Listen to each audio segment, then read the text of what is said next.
சிலர் சொல்கின்றனர் தீபம் தீபத்தினுடைய ஒன்றாகி விடுகிறது. சின்ன தீபம் பெரிய தீபத்தினுடன் பெரிய தீபத்திலிருந்து சின்ன தீபம் வருகிறது, தீபம் 2 தீபம் கலந்து விடுகிறது என்று கூறுகிறார்கள்.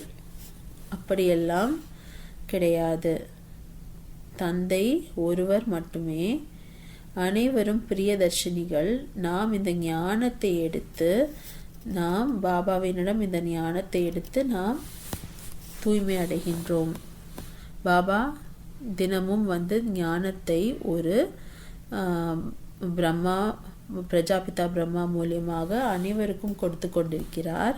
தினமும் பேசுகிறார், முரளியை சொல்கிறார்.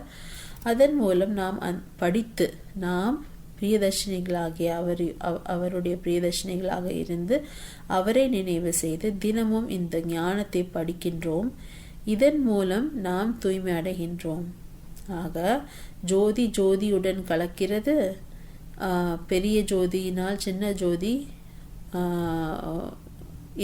எரிகிறது.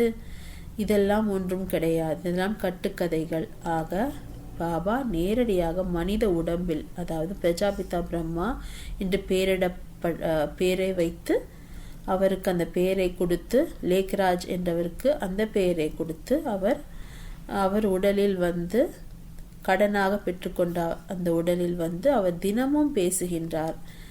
ஆதலால் நாம் அந்த ஞானத்தை கேட்டு நாம் படித்து மற்றவர்களுக்கும் அந்த ஞானத்தை கொடுத்து நாம் தூய்மை அடைகின்றோம். ஓம் சாந்தி.